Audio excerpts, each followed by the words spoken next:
Welcome to the It Factor.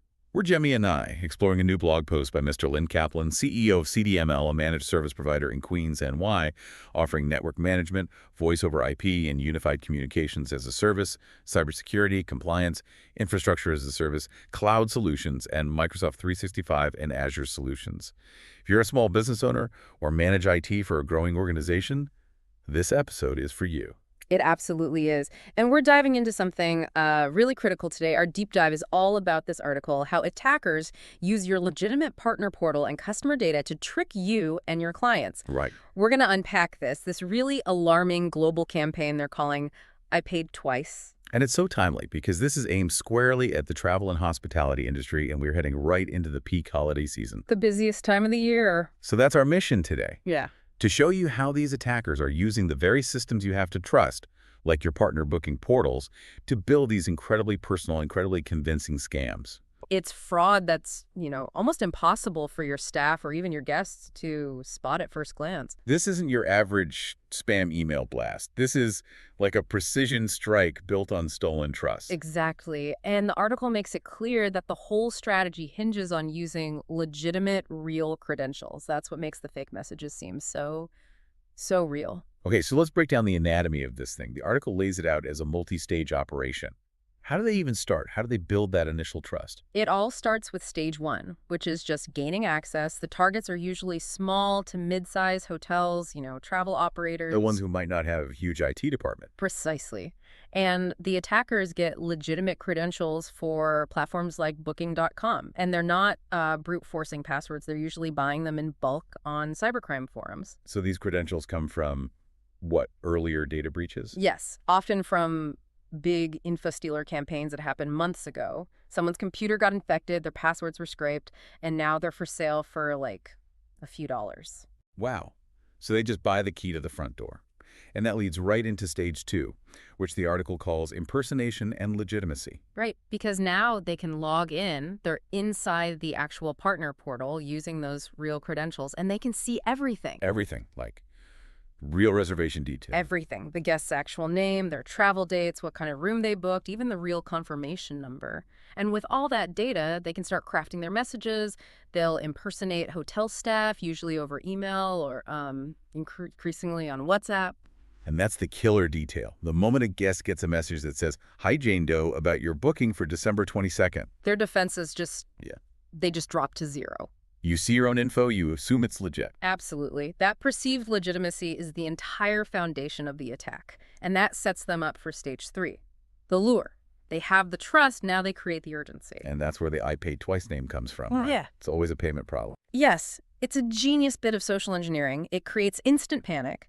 The message will say something like, there was an error and you are charged twice. Or, we need you to re-verify your card to secure your booking. Oh, I would click on that in a second. We all would. And they direct the guest to this very convincing, professionally made fake payment portal. It looks identical to the real thing. Okay, and this is where it shifts from just a clever trick to a really sophisticated technical attack. Stage four. Malware deployment. So the guest is panicking, they click the link, they're on this fake site. What's happening in the background? So the fake portal uses a technique called DLL sideloading. Can you break that down for us? What is a DLL? Sure, think of it like this. Almost all software on your computer uses these shared components called DLS dynamic link libraries to run. Sideloading is when an attacker tricks a legitimate, trusted program on your computer into loading a malicious DLL instead of the real one. So it's like hiding a bomb inside a legitimate delivery truck. Yeah. The system just sees the truck it trusts. That is a perfect analogy.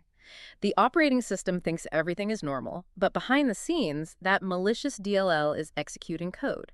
And that launches the final payload, which is something called PureRAT. RT stands for Remote Access Trojan, right? Exactly. And a RT is, well, it's as bad as it sounds. It gives the attacker full remote, quiet control over the infected computer. Full control, so they can see everything, do anything. Anything. PureRAT is really good at hiding and stealing data. It can grab the credit card numbers you type into that fake portal, sure, but it can also Log all your keystrokes, steal your other passwords, and just sit there silently watching everything you do. That is terrifying. Mm. It's this combination of the very human trick using the real booking data Yeah. with this very technical, stealthy malware. It is, and the article stresses, the individual techniques aren't brand new, but it's the scale and the authenticity that comes from using those real compromised partner accounts. That's what's making this campaign so incredibly successful. It's just a better business model for them. Why send a million generic emails when you can send a few hundred perfect ones? With a near 100% belief rate, it's just brutally efficient. Which brings us to the really important question for our listeners. Why are small businesses, especially in hospitality, so vulnerable to this specific attack? There are a few key reasons. First is just portal fatigue.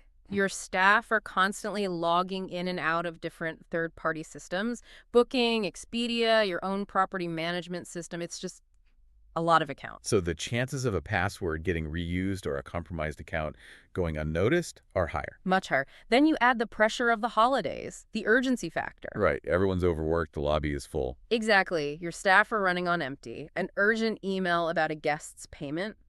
They're not going to stop and think. They're going to click. They want to solve the problem before the guest starts yelling. The attackers count on that. And the third piece is that technology gap you mentioned earlier. Yeah. Not being able to spot something like DLL sideloading.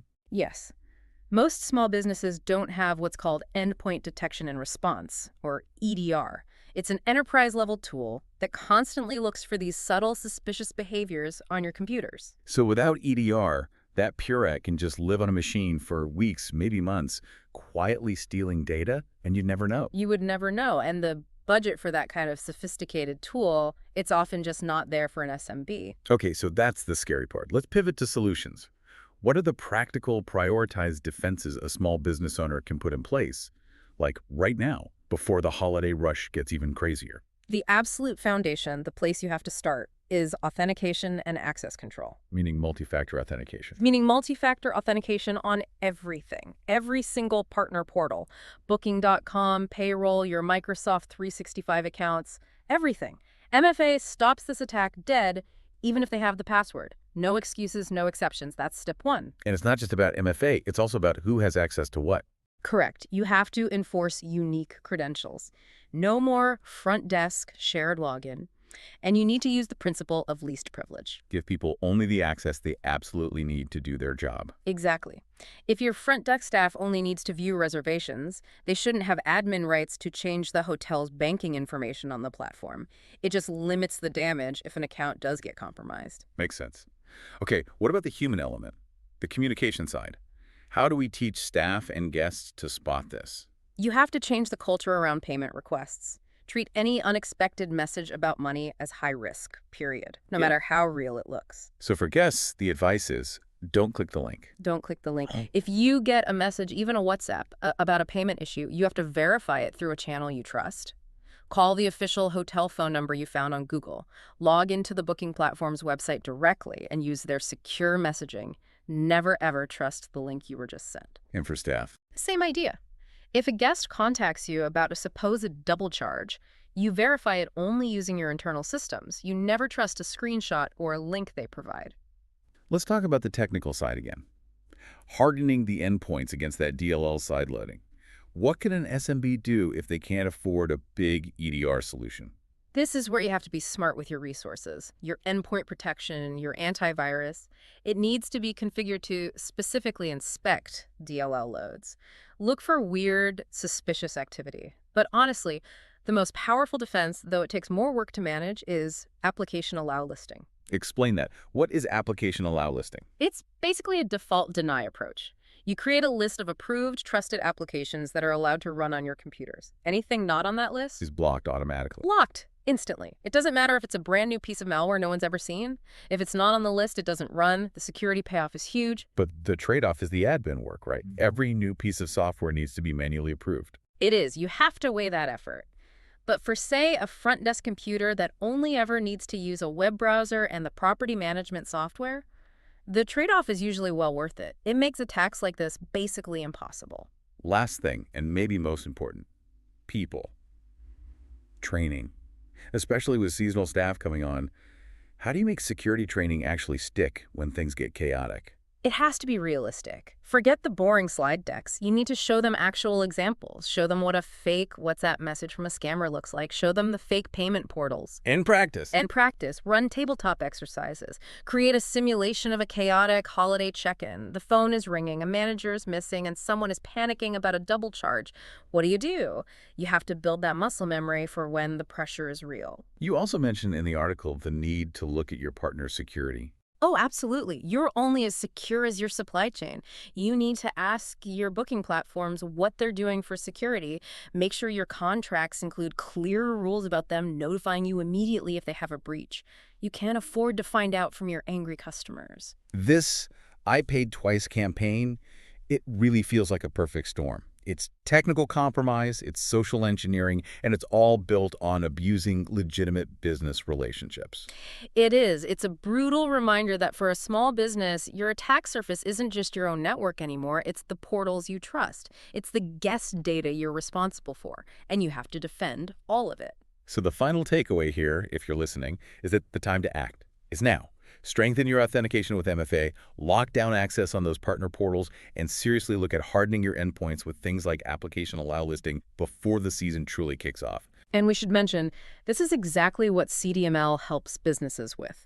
They do security assessments focused on these kinds of partner portal risks. They can deploy endpoint protection that's tuned to catch these RTs, and they do that kind of realistic, customized training we talked about.